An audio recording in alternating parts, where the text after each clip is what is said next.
100-acre wood where Christopher Robin plays. Hello everyone and welcome to the Lizard and Cat Award Show for 1977.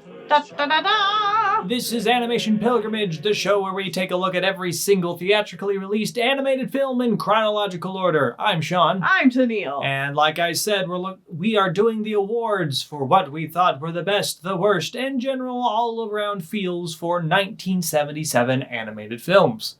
There's some vibes, man. There are some specific themes that went on during this particular year. I want to say, though, this is the first time we are doing a single year of animation. Yes. Normally, for Animation Pilgrimage, we group a whole bunch of films together because, we don't want to just talk about a few films at once. This year was the first year we're like, hey, we've got enough movies. We can just do an award show for the year. Like a legitimate award show thingy. Yeah. Which is cool. And I mean, it is smaller than any previous award show we've done. right. But going forward, each year is going to get bigger and bigger. So we only have 12 films that we're actually talking about here. Mm-hmm. Yeah, you might be like, oh my god, I feel like we just did this. And I'm kind of like that too.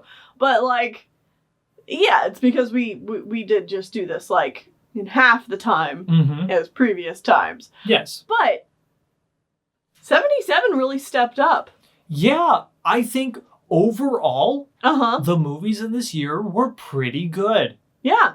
There's some bad parts here and there, but for the most part, all the movies were good, and even the bad parts weren't even entire movies. No. The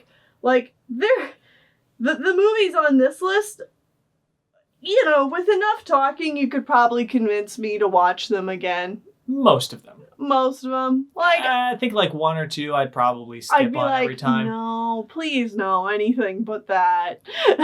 And that doesn't even include Wizards. The Ralph Bakshi film.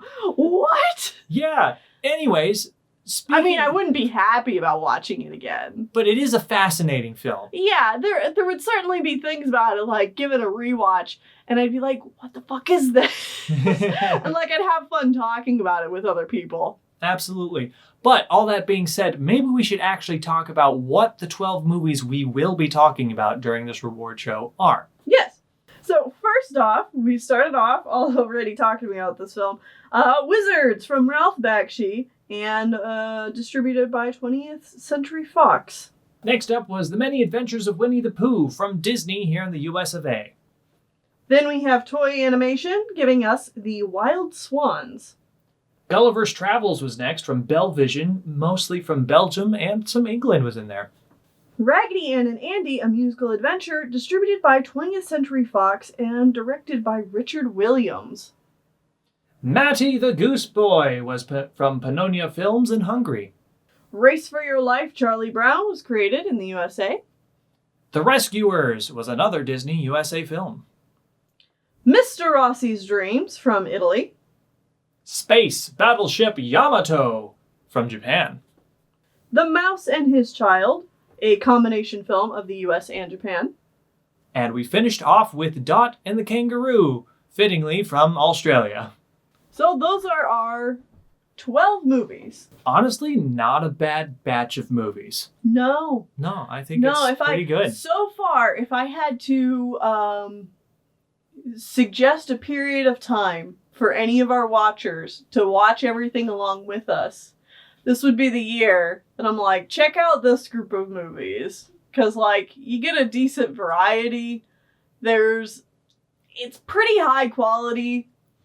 I guess. Out of all of our other chunks of Animation Pilgrimage. This is the only one that doesn't have major stinkers, I think, is the biggest thing. Exactly. It's also shorter than anything else. Well, it doesn't have major stinkers, and it's got some really good stuff. And stuff that's not just, Disney. That being said, this one does have 2 Disney films. Yeah. But one of them is Tennille's least favorite Disney film of all time. So, and I'm not going to be talking about it much here, so... Yeah. Either way... Y'all can just put that one off to the side. Oops. All right. Before we get into what we want to actually do, the awards and such, This is the part where I have stats Oh, your lovely stats. and statistics. Yes. So, 12 films total. Mm-hmm.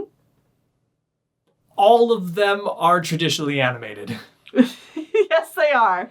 There were 2 films that I would consider live-action hybrid films, and that would be Gulliver's Travels and Dot and the Kangaroo. Right. And then Raggedy Ann and Andy had like a framing device of live action, but the majority of the film was traditionally animated. Oh, yeah. So pretty not a whole lot of variety this time. Yeah. But hey, that happens. It's also only 1 year of animation Exactly. versus how we've been doing this in the past where it's multiple years. So we'll have to keep an eye out in the next few years and see if we get that variety that we would have gotten normally by Yes. this point. All right, here's the thing where I want you to do some guessing. You're right. Country by country. What country gave us the most films?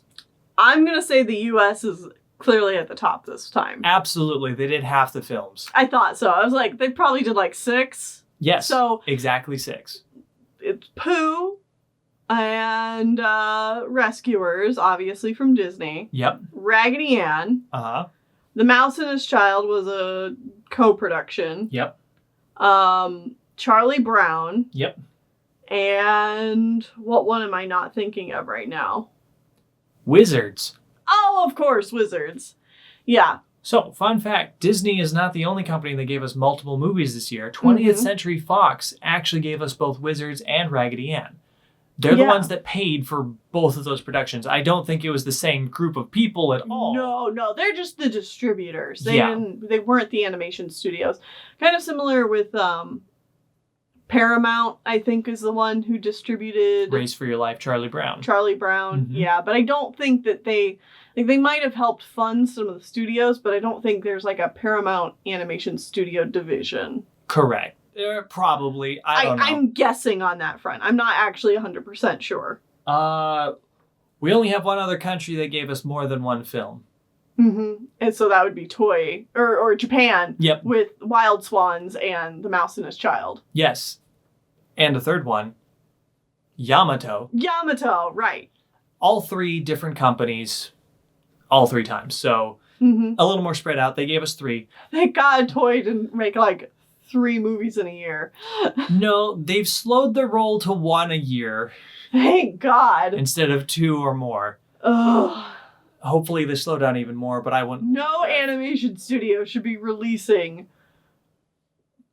more than 1 movie a year. And that includes today. Yeah, that includes up to today. I see you.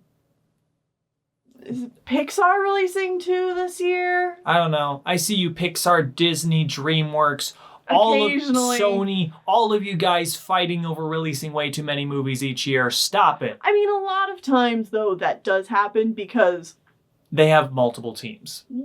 not just that.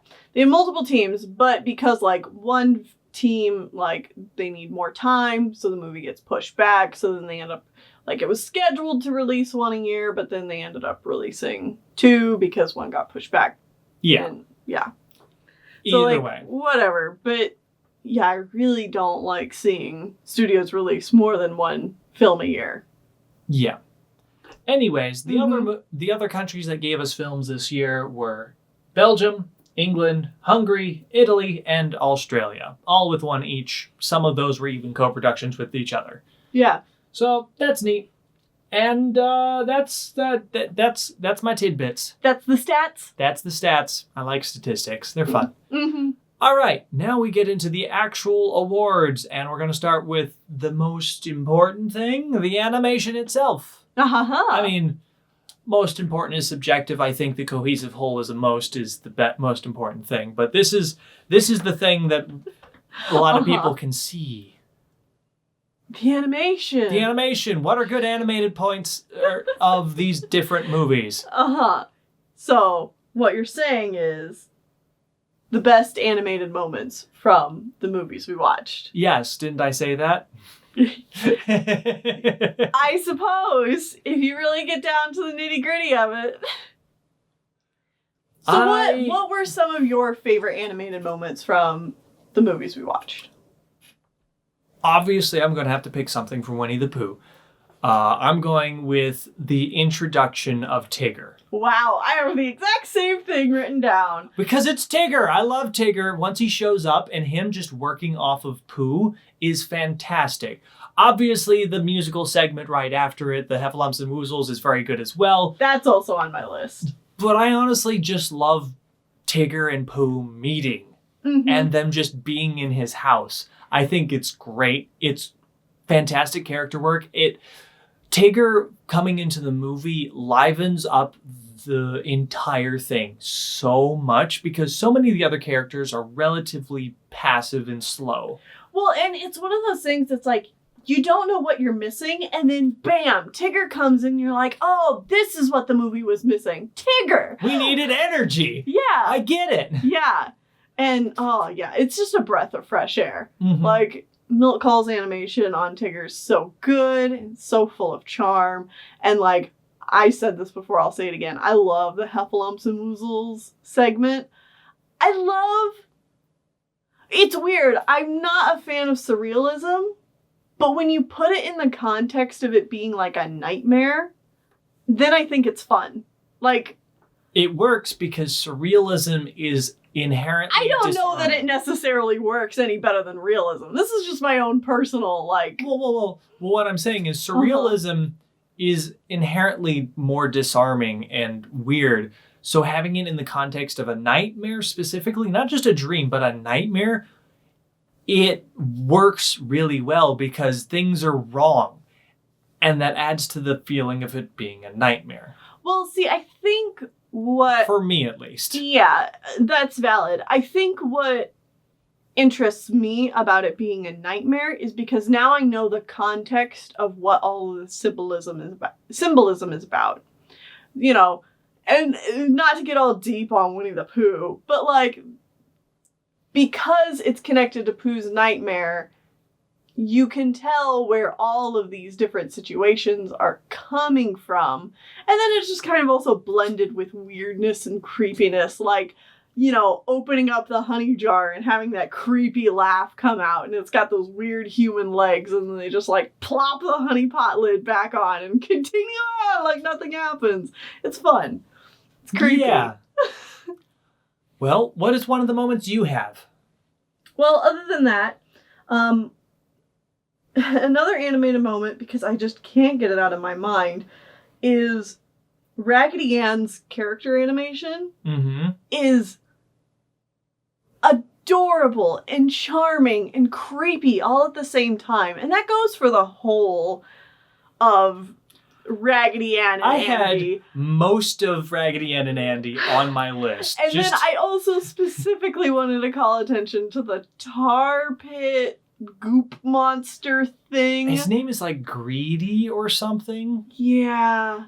But that whole sequence is nuts. It's a nightmare of flowing animation. It's terrifying to look at, and it's so well done. I'll never get it out of my brain, but I don't know that I ever want to look at it ever again. But I have this, like, deeply found respect for whoever... and I think Eric Goldberg animated that sequence. But, like, I have a deep respect for the people animating that sequence, even though I never want to watch it ever again. Absolutely. Yeah.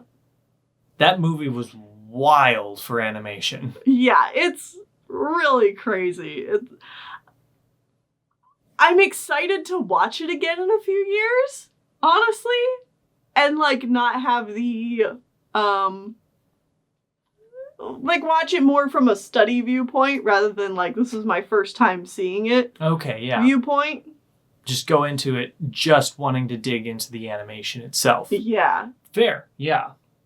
Do you have another animated moment? I do. It's not something big, but I really enjoyed the subtle animation on the main character of the Wild Swans, specifically near the end of the movie when she's not trying to talk and, like, just her resolution to knit the rest of these stupid sweaters even as she's getting ready to be burned at the stake, and then finishing up and just quietly folding it up and putting it in her basket and just kind of resigned to the fact that she's about to die.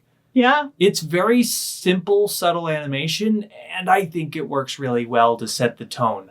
You know, you're right. That's a good one, and I didn't even think about it. I actually kind of have a hard time remembering the Wild Swans That's a shame. much, but it was a pretty decent film, especially from Toei. Mm-hmm. I just think that I'm kind of toyed out at this point, which is too bad because I know there's a whole lot more Toei films to see. Toei will never stop, Tennille. I know, like, Toei is still making things. It's like Disney. We'll never be done with it. I know. Hopefully, though, I recharge my toy batteries over time. Did you have more, or was that all you had? I felt like it would be unfair to not mention Madame Medusa. Okay, fine. I mean, The Rescuers gets one thing as a treat. and that is Madame Medusa. Yeah, that is Milk Call's Madame Medusa animation, because it's astounding. Mm-hmm. The fact that he didn't use any reference for it, it's just, amazing. A whole career's worth of prowess. Yeah, just finally culminating. And she's just showing off. Like, I mean, the sequence where she answers the phone and she's sitting down in her stool to, like, remove makeup. Like, God damn. It's so good. And the rest of the movie was not. It's beautiful animation. And I love those rough lines. Just could eat them up. I love it so much. But yeah, it's the only good thing I have to say about The Rescuers. Cool. All right. I think from there we should move on to the best art direction. Not necessarily the things that moved the best, but the things that had the most cohesive, well-working art. Mm-hmm. What was the most picturesque thing to see? I want to start with my runner-ups in this category, because I have a winner, and then I have my runner-ups. Yes. I'm going to start at the bottom. Okay. And be a little potentially controversial here. Okay. And say wizards. That is controversial, because the art direction's all over the place. Uh-huh. But I specifically want to call attention to the storybook segments of the film. Okay.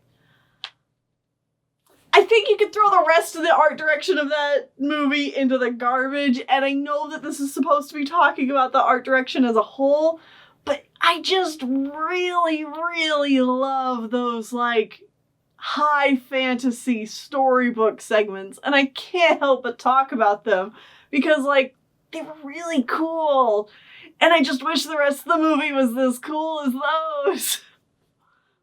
Yes. The storybook segments are amazing. The background artists they have for both the good and bad areas were astounding. It's a really neat concept and idea. It's just not done well. The bad guys were a hodgepodge mess of bad animation and disparate art directions all over the place, though. Well, that's the thing. It's like the animation just really kills a lot of the art direction completely in that film, which is too bad, because, like, the concept art, the layout art, and, like, these storybook segments are, like, pushing so hard, and the animation is just not there. Nope. Not at all. Anyway, your turn. All right. Yamato. Yeah. Space Battleship Yamato. I thought about putting this one on my list, but also I didn't, because I'm like, well, it is a TV show. But also being a TV show gives it the advantage of being very cohesive. Yes. They had a lot of time to work on it in a short amount of time, whatever. A lot of time to work on it in a short amount of time. I realized as I was saying it didn't make any sense. I love your brain. I love your brain. But what I'm meaning to say is, because it's a television show, they didn't have a lot of time and budget to spend on actual animation. So they made their show work through tone and all this other stuff and a very cohesive, sober art direction. Mm-hmm. There are definitely goofy bits all over the place, but the general art direction worked very well and was incredibly cohesive. Mm-hmm. They had the idea for space boats, nautical space, and they rolled with it. Yeah. And it worked very well for them. Yeah, can't argue there. I also have Raggedy Ann and Andy, A Musical Adventure. Yeah. Yeah, that was, again, my picks are a little controversial here. It's not appealing art direction, but it is certainly art direction. It's true. I wouldn't necessarily say it's cohesive, though, because every zone they go to is very different from the last, which is part of the supposed to be. Yeah, it's supposed to be. I guess, yeah. Yeah, it's just... It goes places. Uh-huh. Oh. It does what it sets out to do. Is that anything that anybody wanted? I don't think so, but it did it anyway. So respect where respect is due, I guess. Okay. And then my actual winner. Do you have another one? No, I have the winner of Winnie the Pooh. Yeah, mine's Winnie the Pooh. Because it's Winnie the Pooh, it looks like a storybook. Everything looks like a storybook. The backgrounds are beautiful. The fact that there's like typography, intermittent with the story. It's just good. Yeah. It's fantastic. It's the animals look like animals. The toys look like toys. They look like they fit in the same universe. The kid, Christopher Robin, also fits. They all look like they fit in a storybook because they are, and it works amazingly. And then when you take into account the fact, thank you, that this was originally conceptualized as several different shorts over the span of many different years, and then compiled together and had a few shots animated after the fact to link those all together and put together as a movie, it's even more impressive because you can barely tell the difference between the first short made and the last one. You can tell a little bit. Pooh himself specifically does look a little off at the very beginning of the movie. Mm-hmm. Just a little bit, but you get used to it, and then he just subtly changes until he looks like himself at the end. Mm-hmm. Yeah, but... Yeah, Winnie the Pooh is absolutely the best cohesive art style in this entire year. Mm-hmm. And probably, is a pretty high contender for art styles and, art direction in movies in general. Yeah. This is a very well put together film with very good art direction in it. And I just really enjoy. It's the best of the Dark Age, those painterly illustrated storybook style backgrounds. Mm-hmm. And this is the best way to showcase them. Yes, because the characters go with it. Yeah. It's good. All right, now we get into the part where we choose various genre categories, shove the movies into them, and decide what movie out of that category was the best. So, our genres this time are fantasy fairy tale, adventure, comedy, and drama. All right. So, let's go ahead and start off with fantasy fairy tale, which has 4 films in that category with The Many Adventures of Winnie the Pooh, Matty the Goose Boy, The Wild Swans, and Wizards. So, shock and surprise, my pick's The Many Adventures of Winnie the Pooh. Yeah, mine too. I mean, our choices are... Matty the Goose Boy was disappointing, if nothing really... Kind of aggravating. Yeah, The Wild Swans was good, but not as good as Winnie the Pooh. Mm-hmm. And Wizards was a hodgepodge mess that was I think better than Bakshi's other films, but there's no way in hell it could ever compete with Winnie the Pooh. You know? Yeah.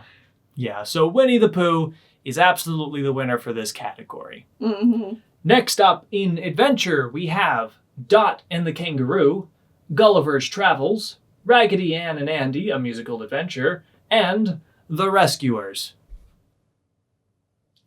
This is also probably... Well, okay, it might be a little controversial depending on how people feel about our Rescuers hot takes. But it's Raggedy Ann and Andy is the winner. Yeah. Because that animation, goddamn. Goddamn. And, like, it's so bizarre. I can't help but be fascinated by it. Mm-hmm. Like, it's definitely the best of these movies.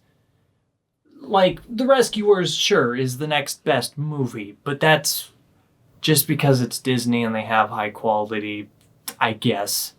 Because it's like, whatever. It still puts us to sleep and is not terribly great. I don't like it, man. And then Dot and the Kangaroo was a for children's... only. And Gulliver's Travels was just... As it existed. Yeah.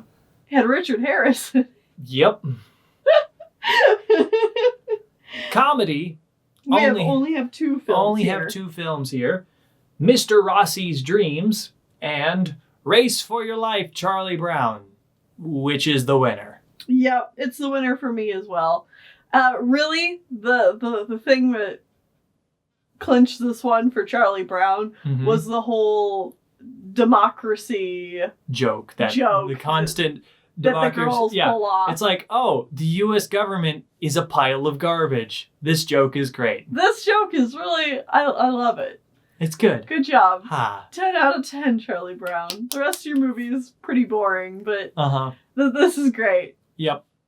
And the final category is drama with The Mouse and His Child and Space Battleship Yamato. Which is the winner. Because it's Space Battleship Yamato. It is a hell of a watch. Mm-hmm. I definitely suggest people check it out if they like space operas, if you haven't somehow already watched it. Yeah. Like, if you like Star Wars or more so Star Trek, you probably will enjoy this. Mm-hmm. Probably check out the show versus the movie, but you can see our review and, see if you want more of a detailed opinion there. And that's the categories. Not pretty a lot good, to say there. Mm-hmm. But now we got to get into the more nitty gritty. Now it is time to pick the best of the best and the worst of the worst.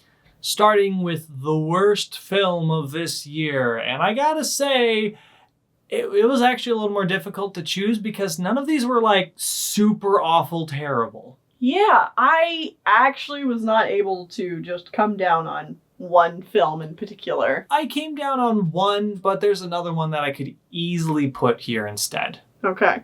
So my choice is Dot and the Kangaroo because the budget was $5. It didn't do anything for me. It honestly just kind of annoyed me, and I have no want to watch it again. Mm-hmm. Yeah, Dot and the Kangaroo is on... I have 3 categories, and I kind of want to take back one of them after what you said about the Wild Swans. But essentially, hold on. Mm-hmm. Essentially, my categories for worst of the worst were, it depends on what you mean by worst. Because if we're talking about something that's poorly made, Dot and the Kangaroo is my pick. Okay. If we're talking about something that's aged poorly, Mr. Rossi's Dreams or Matty the Goose Boy. Yeah, I put Mr. Rossi's Dreams was also on there. I think overall, Matty the Goose Boy just struck a bad chord with us. Struck a bad chord with us at a very specific point in time. Mm-hmm. That we were feeling our own very political angst at that point. So what we saw on the screen did not reflect on what we felt was correct. Yeah. So it's probably a perfectly fine film. But I'm always going to remember it for that. Yeah. So it's not winning any awards here. Yeah. And then my other category was worst in terms of I'm not seeing anything new here. Okay. The Wild Swans. But it was new. It was... If we're going to be fair, I could also put Rescuers here. Okay. Like, this by any means doesn't make either of those bad movies. I just don't feel like either of them bring a whole lot more interesting new things to the table. But given what you said about Wild Swans earlier, I'll retract that from the Wild Swans. Thank you. Because, like, thinking back on it, it's like, no, it was actually, you know, a little bit more out there for Toy. A lot more polished. Like, Toy actually put effort in again, and it worked this time. I still wish they would spend even more time and effort on movies, but they're getting there. Yeah, and as far as their more cinematic versions of fairy tales go, you know, their take on The Little Mermaid from Hans Christian Andersen or this, The Wild Swans, I'd take this any day. Absolutely. And I'd still probably take it over most of their other films up to this point either. Yeah, like, it's not far behind Horace, Prince of the Sun, and the original Puss in Boots. Yeah, exactly. Yeah. It's good stuff. At some point, we'll have to go through, like, all of our Toy films and be like, what ones do we actually like the most out of these? Yeah, maybe we will do that at some point. Yeah, because there's been so many of them. And so many we've watched for just the first time. And, I mean, people will probably want to know our Disney rankings and stuff like that. There's a good chance that once we finally catch up with all of this, many, many years down the line, we might do a ranking of particular that's companies. Gonna be hell for me. I'm horrible at rankings. Oh, yeah, and I don't remember any of it. But we'll do, like... We'll do, like, broad rankings of, I think these were good, and these I don't remember, and I think these were bad, and I know those were bad. There, how does that sound? That sounds pretty good. I think I can manage that. Okay, cool. We might go a little more in-depth, but, like, something like that. Because I don't like specific, this one is absolutely better than that one, right above that one, with a smidge underneath that one. In case anyone's wondering, the best of the best films this year was The Many Adventures of Winnie the Pooh. Yeah, I guess we never finished that up. But, The Many Adventures of Winnie the Pooh was the best, but I also want to say... Congratulations, Winnie the Pooh! I personally also incredibly enjoyed Space Battleship Yamato. And if you haven't checked it out, I do suggest people do it. Really... It's not as good as Winnie the Pooh by any means, but it is my absolute second. And it would actually be close to competing with Winnie the Pooh if it didn't have that really awkward rough beginning. Yeah, like first hour of the movie. Second hour, solid. First hour could use a little bit more work. But other than that, it's great. Yeah. And but it's not encouraging when you tell people the first hour of the movie is a little hard to get through, but the second hour... That's when it gets good. Yeah, that's a little bit of a hard sell. So, you know, like Winnie the Pooh's a good time from beginning to end. But that movie does also get better the farther you get into it. It does. Because the first half hour is a little rough, as in boring. It's not rough. But then the second half hour introduces Tigger, and it's great. And then the third half hour is just gold. Yeah. Either way, I think that is a nice way to wrap up the year of 1977. As a reminder, yes, we'll be doing a decade wrap-up when we reach the end of the 70s. So once we finish 1979, we'll do 1970 through 79 in like a big overall...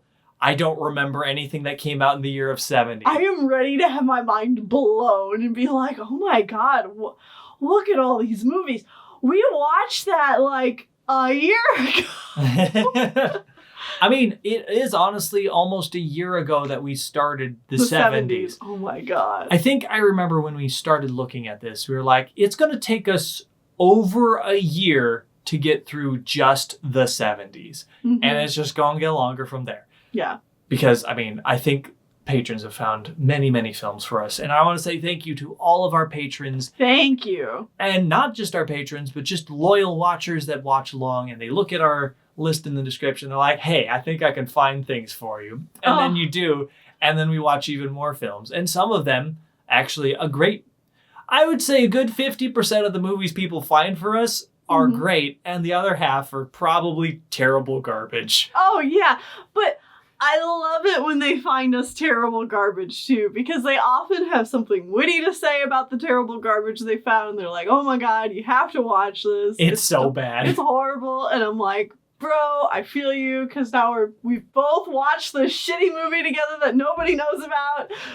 Well, here's the thing. Sometimes they're like, I didn't watch it, but it looks pretty bad. Good luck. I love those moments, too, man.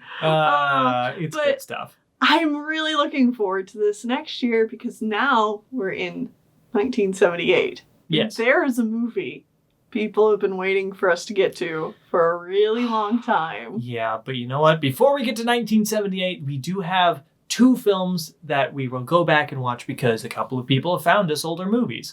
And one of which is the first Mr. Rossi film.